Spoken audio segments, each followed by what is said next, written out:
مجدد الفسانی شیخ سر احمد ہندی رحمت اللہ علیہ تعالی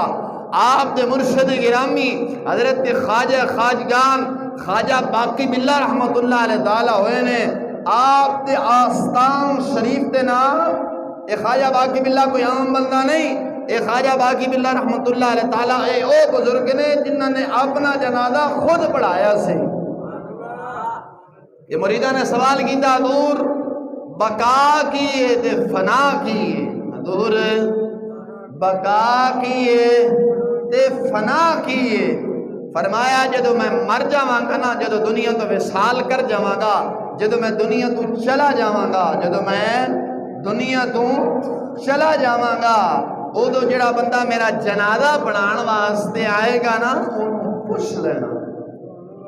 انہوں پوچھ لینا۔ اللہ تعالیٰ جل شانہ دا حکم ربی آیا، خواجہ باقی باللہ رحمت اللہ علیہ تعالیٰ دنیا فانی تو چلے گئے، غسل دیتا گیا، کفن پایا گیا، نماز جنازہ تیار، میدان چارپائی لے آ کے رکھی گئی، فرمایا خواجہ صاحب دا حکم ایک بندہ آئے گا میرا جنازہ وہی آگے بڑھائے گا، میرا جنازہ آگے وہی بڑھائے گا۔ جدو جنازے چارپائی رکھی گئی، ایک نوجوان گھوڑے تے سوار عالی شان لباس پایا،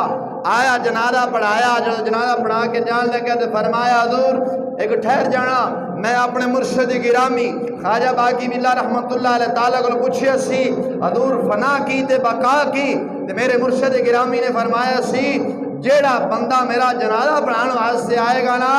انہوں پوچھنا فنا کیے تے بقا کیے۔ آپ نے فرمایا اچھا، آپ نے جدو چہرے تو پردہ ہٹایا مرید دی دھار نکل گئی، خواجہ باقی باللہ خود موجود سن، اور فرمایا مریدہ او فنائی اے بقائی، اس واسطے ولی اللہ دا مردہ نہیں، ایک جہان چھڑ کے تے صرف دوسرے جہان اندر منتقل